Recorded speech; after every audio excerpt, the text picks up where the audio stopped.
I have learned that betrayal rarely announces itself with thunder.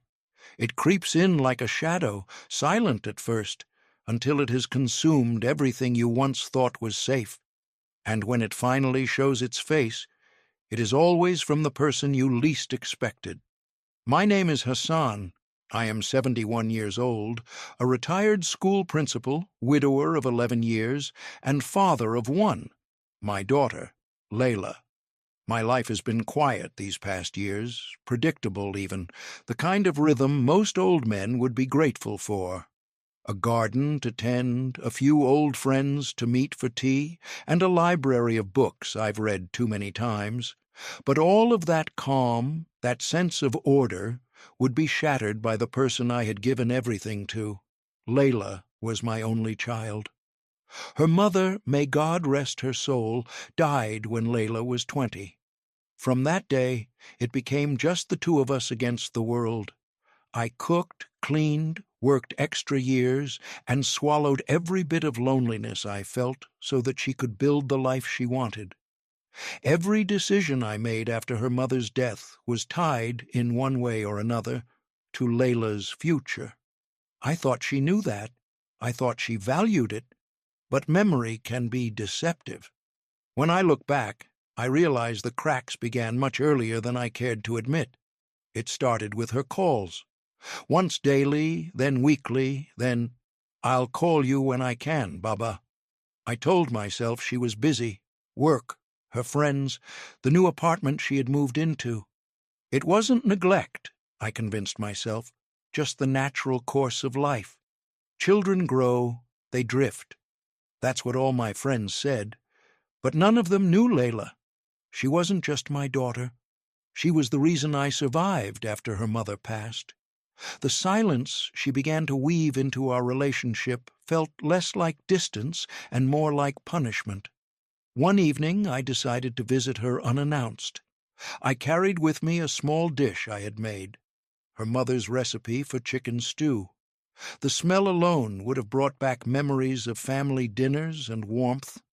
I rang her bell with the same eagerness of a father who believed he was still wanted.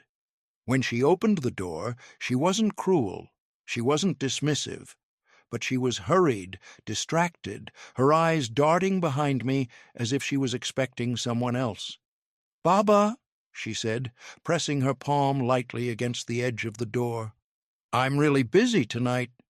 Maybe another time?" I remember standing there, the heat of the dish seeping through the foil into my hands, the steam rising and dissolving into the cool night air. I didn't argue. I didn't ask who she was waiting for. I simply nodded, handed her the stew, and said, "I'll see you soon, Layla." Then I walked away, quietly, without complaint, the way old men do when they have learned that words often make things worse. But what she didn't see, what she couldn't have known, was that my silence wasn't surrender. It was the beginning of my observation. 3 days later, she came to my house. It was late afternoon, the sky streaked with orange. I was pruning the roses in the garden when I heard her car pull up. She rushed out, her face red, eyes swollen from crying, and in her hand, clutched tightly as though it might escape, was a folded letter. She didn't greet me. She didn't explain herself. She just pressed the letter into my hand and whispered, "Please, Baba, read this." I didn't answer. I only looked at her, then at the letter, and felt the first chill of what was coming. Because in that moment, I knew whatever was written on that paper was going to change everything. I did not open the letter immediately. Age teaches you patience, and in moments of turmoil, patience can be the difference between clarity and rashness. Instead, I placed it on the small wooden table in my living room, the one where my wife and I used to drink our morning tea, and let it sit there like a guest whose presence I was not yet ready to acknowledge. Layla sat opposite me, wringing her hands. She looked so much like her mother in that moment, tired and vulnerable, that for a second my heart softened. But then I remembered the door closing in my face just days earlier, the way she had looked past me as though I was a burden rather than her father. That memory kept me steady. "Baba," she said, her voice cracking, "please just read it. I didn't know how to tell you, otherwise I didn't answer." Instead, I poured her a glass of water, placed it in front of her, and asked, "Why couldn't you tell me with words?" Her lips trembled, but she stayed silent. It was an answer in itself. When she finally left, I unfolded the letter with the care of a man opening a wound. Her handwriting had not changed since she was a girl, slanted, neat, a little impatient in its strokes. The words, however, cut deeper than any blade. She had met someone, a man named Imran.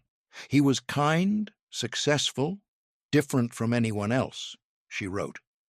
They had been seeing each other for over a year, and now they were engaged. She hadn't told me because, in her words, she knew how I would react. The letter ended with a plea. "Please, Baba, accept him. I need your blessing." For a long while I sat frozen, the paper trembling in my hands. I wasn't shocked that she had found someone. She was 36, after all, and I had long prayed she would build a family of her own. No, what wounded me was the secrecy, the deliberate hiding, as though my opinion no longer mattered. I folded the letter, placed it back on the table, and sat in silence until the evening shadows crept across the walls. The next day, I went to her apartment. This time, she opened the door without hesitation, her eyes filled with a strange mix of relief and fear. "Baba," she said softly, "I was hoping you'd come." Inside, the air smelled faintly of cologne, not hers. Photographs of her and Imran lined the shelves. They looked happy, their smiles wide, arms wrapped around each other, in ways I had not been allowed to see until now. "Why hide this from me?" I asked, my voice low but steady. She lowered her gaze. "Because I knew you'd judge him before giving him a chance." "You're careful, Baba." "Too careful." "Careful?" I echoed. "Or protective?" She flinched at the sharpness of my tone. For the first time in years I raised my voice, not in anger, but in the pain of exclusion. "I have given you my life, Layla. Every breath since your mother died has been for you. And you repay me with secrets?" Her eyes filled with tears. "I didn't mean to hurt you." But hurt me she had. We argued, not with shouting, but with the quiet bitterness of two people standing on opposite sides of a chasm. She insisted Imran was good for her, that he made her feel alive. I demanded to know why she thought my blessing was something to be begged for in a letter rather than sought face to face. Neither of us yielded. When I left that day, the distance between us had grown into something heavier, something tangible. Yet beneath my disappointment, another feeling stirred, unease. Because in her words, in the way she defended him, I sensed not love, but desperation. And desperation always has a reason. That night I couldn't sleep. I stared at the ceiling, replaying our conversation, the look in her eyes, the smell of cologne in her apartment. Something about it all was wrong. I told myself I was imagining things, that I was an old man clinging too tightly to his daughter. But a lifetime of instincts honed from guiding students and dealing with families had taught me one truth. When something feels wrong, it usually is. The letter was not the end of a secret. It was the beginning of a larger one. 2 weeks passed before I met Imran. Layla arranged a dinner at her apartment, insisting it would be simple, casual, nothing to worry about. I agreed, though unease churned quietly beneath my composure. A man who loves my daughter should have nothing to fear from me. A man who hides behind secrecy, however, is another matter. I dressed carefully that evening, pressed shirt, polished shoes. Dignity is a shield, and I wore mine proudly. When I arrived, the table was set with care, candles flickering against the walls. Layla greeted me with an almost forced brightness, her arms tightening around me as though rehearsed. And then he appeared. Imran was tall, broad-shouldered, with the practiced smile of a man who knew how to charm a room. His handshake was firm, his voice smooth. He spoke of his work in real estate investments, of the projects he was leading, of his vision for the future. I listened, nodding politely, but I noticed the way his eyes lingered too long on my daughter, as if she were both trophy and possession. During dinner, he turned the conversation toward me. "So, Mr. Hassan," he said, sipping his wine, "Layla tells me you're retired now. Must be relaxing, yes? A chance to enjoy life without responsibilities." There was nothing insulting in his words, yet the tone, it carried a faint dismissal, as though my usefulness had ended with my career. I smiled, but my reply was measured. Retirement is not the absence of responsibility, Imran. It is the time when one measures the weight of the responsibilities already carried. He chuckled, though his eyes flickered with something colder. Layla tried to smooth the edges of the conversation, but the unease in my chest only deepened. It was after dessert that the first real crack appeared. Imran excused himself to take a call. His phone vibrated on the table before he picked it up, and in that brief moment I saw the name flashing across the screen: Farid, Legal Affairs. When he returned, I asked lightly, "Busy man, I see. Important call?" His smile tightened. "Just business. Nothing worth mentioning, but I remembered the name. Legal Affairs. Why would a man who claimed to be thriving in real estate investment need constant calls from legal contacts? That night, after I returned home, I could not rest. I thought of the cologne in Layla's apartment, the letter, the secrecy. And now this. My instincts whispered louder than ever. Something was wrong. The answer came sooner than I expected. 3 days later, I was in the old cafe near the marketplace, sipping tea with an old colleague, when I overheard 2 men at the next table. Their voices carried, careless with volume. "Imran Karim," one of them scoffed. "That crook still walking free? My cousin lost everything investing with him. Promised high returns, disappeared with the money. These people never change." I froze. The name struck like a hammer. I leaned slightly closer, though my colleague noticed nothing. "He's slick," the man continued. "Targets families with savings, convinces them he can double it. By the time they realize, he's already moved on." I felt my chest tighten, my hand trembling against the teacup. I asked, as calmly as I could, "Excuse me, gentlemen, did you say Imran Karim?" They looked at me, surprised. One of them nodded. "Yes, you know him?" I forced a neutral smile. "Only recently." The man shook his head. "Be careful, uncle. That one's dangerous. Not the kind you want close." I left the cafe with my mind spinning. By the time I reached home, my decision was made.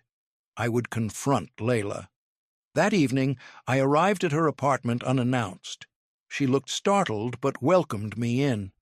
"Layla," I said quietly, "tell me honestly, what do you know of Imran's business?" Her eyes narrowed. "What do you mean?" "I mean," I pressed, "that I heard men speak of him as a fraud, that he has cheated families, that he hides behind promises he never intends to keep." Her face paled, but anger quickly followed. "Baba, stop. People talk. You don't know him like I do. He loves me. He's building a life for us." "Building with what?" I demanded. "With lies? With other people's stolen money?" Tears welled in her eyes. "Why can't you just accept that I'm happy?" I looked at her then, my heart breaking not because she defended him, but because I saw how deep his hold on her had grown. This was no longer just a matter of secrecy. It was a matter of survival, hers, mine, and the legacy I had built. And for the first time in my life I realized I might have to fight my own daughter to save her. I have always believed that wisdom is not measured by how loudly one speaks, but by how silently one prepares. That night, after my confrontation with Layla, I sat alone in my study, surrounded by the quiet weight of old books and memories. My wife's photograph stared back at me from the mantelpiece. Her eyes seemed to ask the question I had been avoiding. "What are you going to do now, Hassan?" The answer came slowly, but it was steady. I would not shout, I would not threaten, I would watch, I would learn, and then I would act. For the next few weeks I began my quiet strategy. At dawn, while the street still carried the cool air of the night, I visited the old network of friends I had kept from my years as a school principal. Former students now working in law, banking, even the police. Men and women who still respected me, who still called me Ustad, with the reverence of younger days. One of them, Karim, now a senior officer, agreed to meet me for lunch. I told him the truth, that my daughter was engaged to a man named Imran Karim, and I feared he was not who he claimed to be. Karim listened carefully, then nodded. "You're right to worry," he said. "We've heard his name before. Fraud, embezzlement, but nothing proven. He's clever, always works through intermediaries, never leaves his signature. But people talk, and when people talk this much, there's usually fire beneath the smoke." The words settled in my chest like stones. Still, confirmation was a form of power. I thanked him, then left with a renewed determination. My next visit was to an old student named Farah, now working at a private bank. With her help, I learned that Imran had been moving money rapidly. Large deposits, sudden withdrawals, accounts opened and closed within months. "This is not the behavior of a man building a life," she said grimly.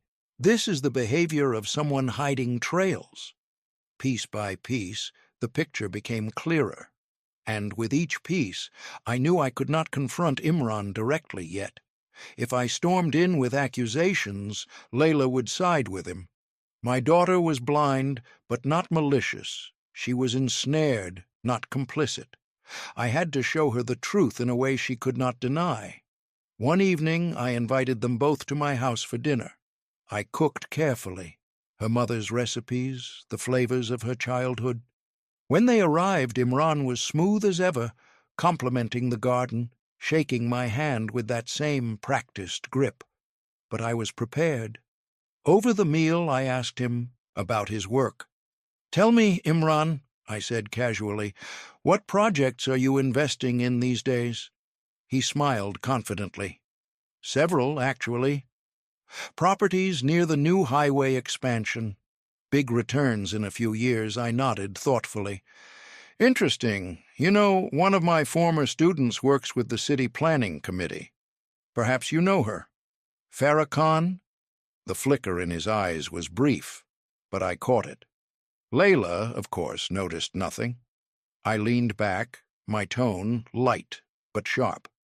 "She mentioned the expansion is delayed indefinitely, no permits issued, no clearances granted, yet you say you're investing there." Imran's smile tightened.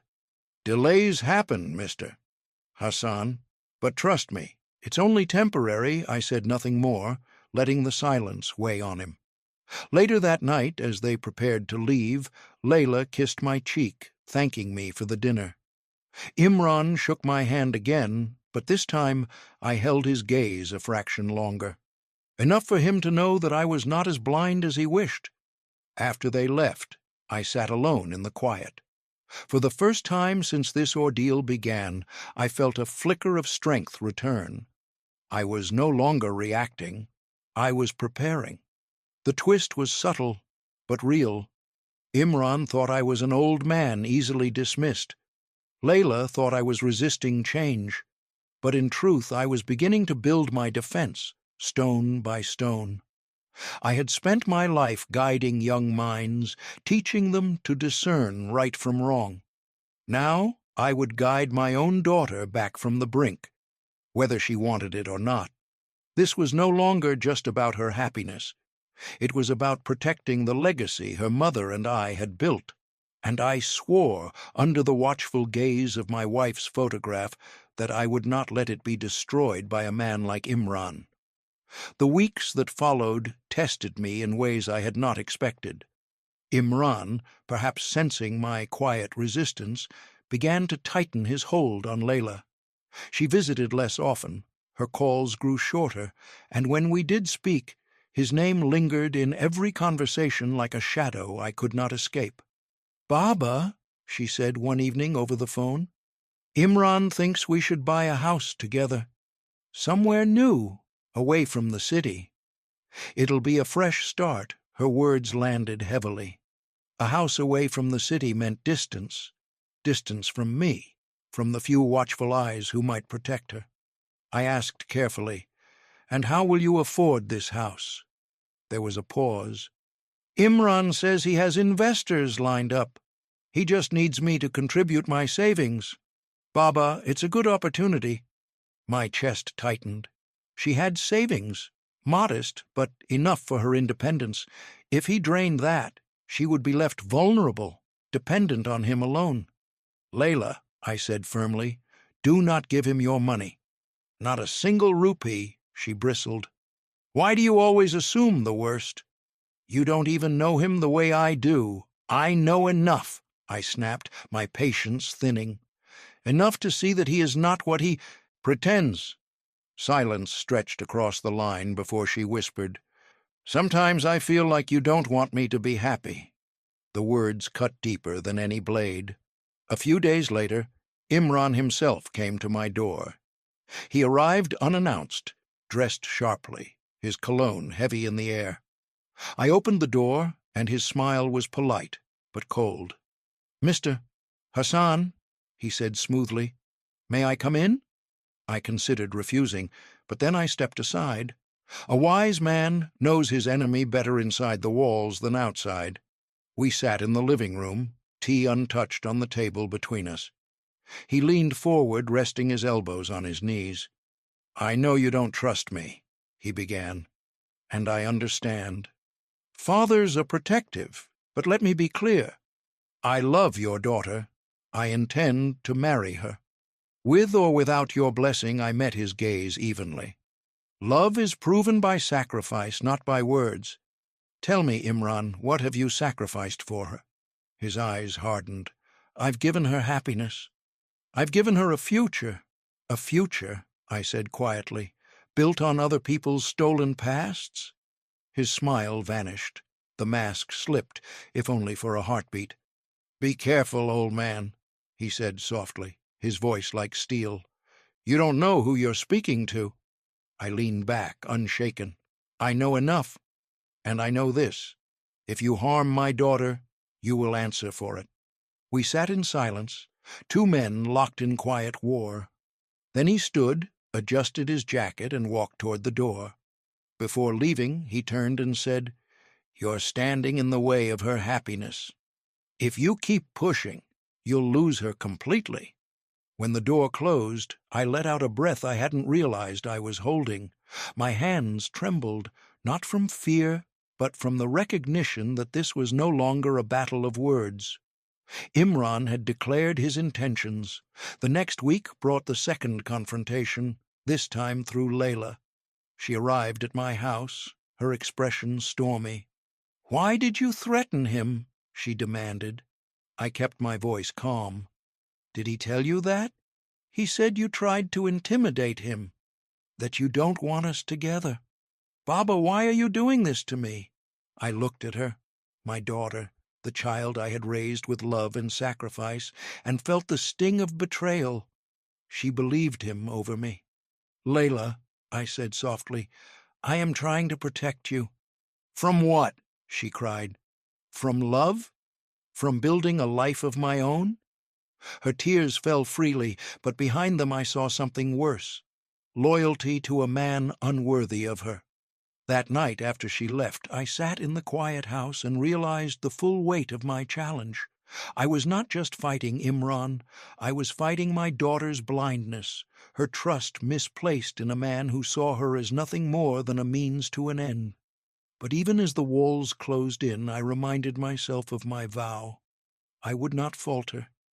If it meant losing her love temporarily, so be it. Better she hate me now than suffer irreparable ruin later. And so I prepared, silently, for the next move. Because the game had shifted. Imran had shown his teeth. Layla had chosen his side, for now. But the story was far from finished. In every battle there comes a moment when the tide begins to turn, not with thunder, but with a whisper. For me, that whisper came in the form of an envelope slipped discreetly across the table by my former student, Officer Karim. We were sitting in a quiet tea-house at dusk, the air filled with the clatter of cups and murmured conversations. Karim leaned in, his voice low. "Sir, I shouldn't be showing you this, but I owe you more than I can ever repay. You once saved me from being expelled, and because of that, I built a career. Now, it's my turn to help." Inside the envelope were copies of documents, bank statements, property deeds, and legal complaints. Imran Karim's name appeared repeatedly, always entangled with suspicious transfers and false signatures. Families had filed cases against him, but somehow he had always managed to escape conviction. "Here," Karim whispered, tapping one page, "is the most important. He isn't even Imran Karim. That name is one of several aliases. His real name is Shahid Qureshi. He changes identities every few years, preys on new families, then disappears before the law can catch him." I felt the weight of those papers in my hands, the tremor of realization coursing through me. My instincts had been right, but this was beyond even what I feared. Imran wasn't merely a fraud, he was a predator. "Why is he still free?" I asked quietly. Karim sighed. "Because he is clever. He never leaves direct proof, and people are too ashamed to pursue charges, but with the right witness, someone he cannot dismiss, it could all collapse." That night I spread the papers across my desk like a battlefield map. My wife's photograph watched from the mantelpiece, her presence steady, reminding me that I was not fighting just for myself. I was fighting for our daughter's future, for the legacy we had built together. The next day I visited Layla. I did not take the documents immediately. I knew the danger of confronting her without care. Instead, I watched her closely as we sat together, her hands twisting nervously in her lap. "Baba," she said softly, "Imran wants us to invest together in a project. He says it's the chance of a lifetime, but he needs me to put in everything I have." My chest tightened. The trap is closing. I reached across the table, covering her hands with mine. "Layla, listen to me. I know you love him, but there are things you don't know, things he has hidden." Her eyes narrowed. "You've been digging into him again, haven't you?" "Baba, please, why can't you just let me live my life?" "Because it isn't life he is offering you," I said firmly. "It's ruin." Before she could protest, I pulled the envelope from my bag and placed it on the table. Slowly, deliberately, I slid it toward her. "What's this?" she asked, frowning. "Truth," I replied. She opened it reluctantly, flipping through the pages. At first her expression was skeptical, almost annoyed, but as she read further, the color drained from her face. This can't be real," she whispered. "These are lies." "Are they?" I asked quietly. "Look at the names. Look at the dates. Families ruined, money stolen, and his real name, it isn't even Imran." Tears welled in her eyes as she read. Her breath came in shallow gasps. "No, no, he wouldn't." I leaned closer, my voice steady but fierce. "He would. He has. And if you give him your savings, you will be just another name on this list." She shook her head violently, as if trying to shake off the words. I need to talk to him. He'll explain. Of course he will, I said bitterly. That's what predators do. They explain until you believe them again. But Layla, my daughter, look at me. I have no reason to lie. I have only ever wanted to protect you. She covered her face with her hands, sobbing. For the first time I saw the cracks forming in her loyalty to him. It was not victory yet, but it was the shift I had been waiting for. That night she left without giving me an answer, but I knew the seed had been planted. The second twist had struck, not against me, but against him. For the first time he no longer held full control over her heart, and in war, when loyalty begins to waver, the enemy's defeat is only a matter of time. 3 nights after I placed the truth in Layla's hands, she called me. Her voice was small, trembling. "Baba," she whispered, "he's here. He saw the papers. He's furious. I don't know what to do." My heart clenched. "Where are you?" "At his flat," she said. "I thought he would explain, but when I showed him the documents, he changed. Baba, I'm scared." "Stay calm," I told her firmly. "Keep him talking. I'll be there soon." I hung up and called Kareem. "It's time," I said simply. By the time I reached the apartment block, Kareem and 2 plainclothes officers were already waiting nearby. They knew the risks. Without Layla's testimony, Imran could slip away again. But if she stood firm, this would be the end. We went up together. My fists clenched with each step, but my mind was clear. Decades of discipline as a teacher had taught me. In chaos, the calm man wins. When the door opened, the scene before me was one I will never forget. Layla stood in the corner, tears streaking her face. Imran towered over her, his expression twisted with rage, the papers scattered across the floor. "You think you can betray me?" he snarled. "You think your old man knows anything? He's finished. He's nothing." "Enough," I said, stepping inside. My voice was calm, but it carried weight. Imran turned, his eyes blazing. This is your doing." "Yes," I said simply. "And tonight, it ends." He laughed bitterly. "Ends? You think you can stop me? I've built this life carefully.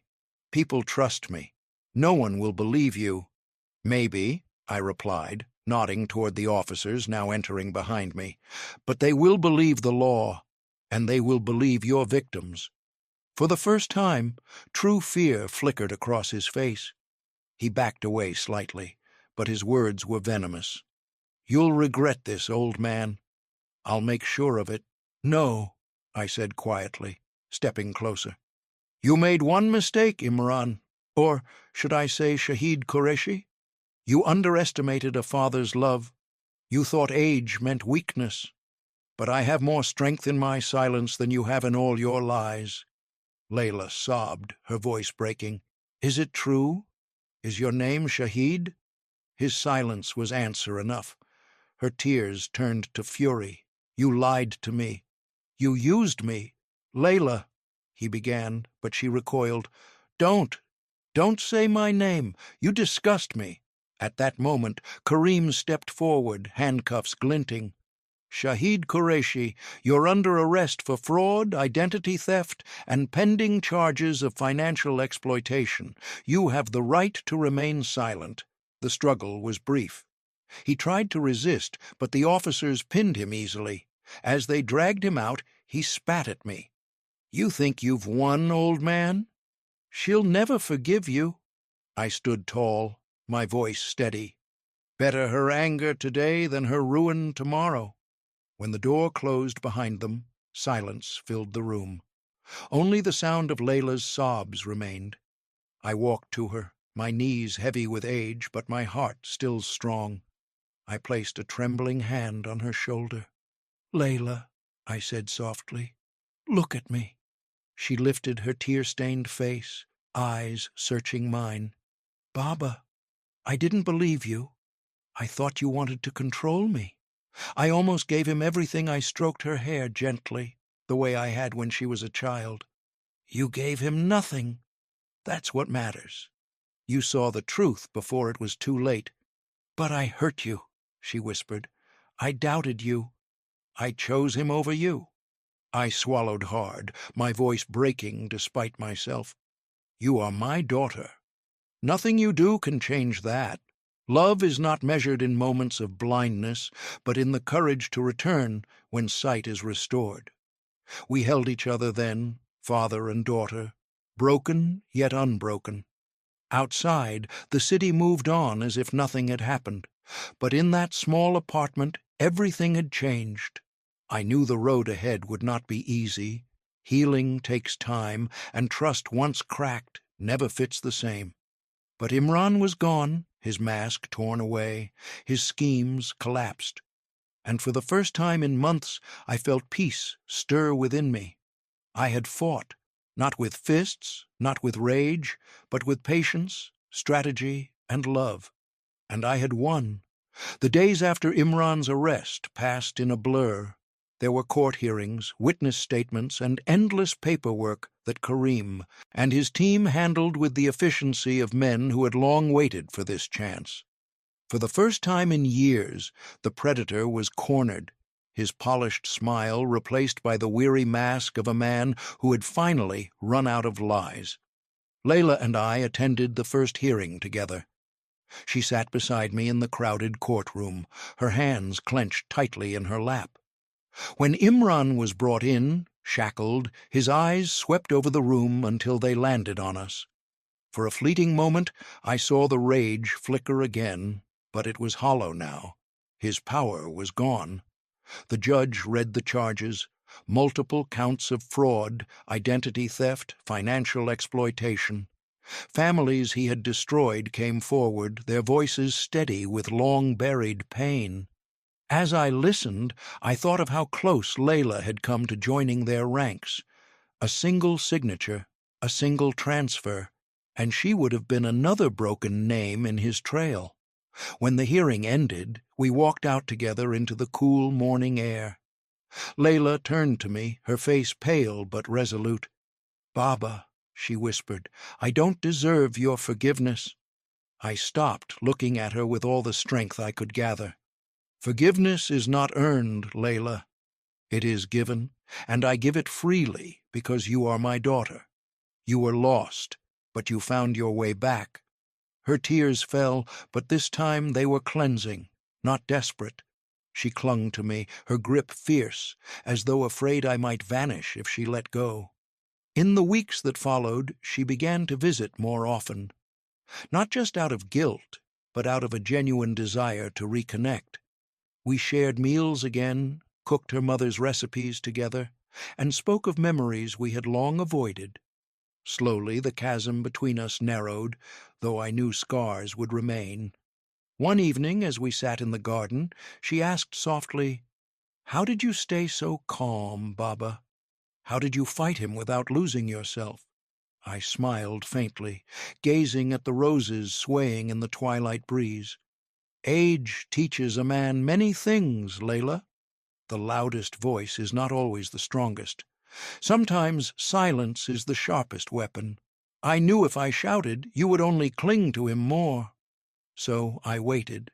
I let the truth speak for itself." She nodded, her eyes glistening. "I see that now, and I will never forget it." Her words were balm to wounds I had carried for months. Still, in the quiet hours of the night, I sometimes replayed the darker moments, the door closing in my face, her accusing me of not wanting her happiness, the cold visits where she seemed more his than mine. Those memories lingered, a reminder of how fragile trust can be. But alongside them lived the memory of her tears when the truth broke through, the way she clung to me after his arrest, the strength she showed in facing her mistake. In time, I came to see that betrayal is not only about those who wound us, it is also about how we respond. We can let it poison us, or we can let it sharpen us. I chose the latter. As for Imran, Shahid, whatever name, he wished to hide behind. He remained behind bars, awaiting trial after trial. Families once too ashamed to speak now found courage, their voices rising against him. Justice moved slowly, but it moved nonetheless. And with each passing day, his empire of lies crumbled further. I never visited him. Some urged me to, saying closure required confrontation, but I had no desire to look at him again. My victory was not in seeing him broken, but in knowing my daughter was free of him. Now, when I walk through my garden in the quiet mornings, I feel a peace I thought I had lost. The roses bloom, the air is cool, and the house no longer feels as heavy with loneliness. Layla visits often, sometimes bringing small gifts, sometimes bringing only her presence. Both are enough. And when I look at her, I see not the daughter who doubted me, but the daughter who returned. Betrayal had come to my door, cloaked in charm and false promises. It tried to divide us, to strip away my legacy and her future. But in the end, it failed, because I chose silence when anger would have destroyed, strategy when despair beckoned, and love when hate would have been easier. And so I stand, an old man, but not defeated. My life, my dignity, my legacy, they remain intact. Betrayal came for me, but it left empty-handed.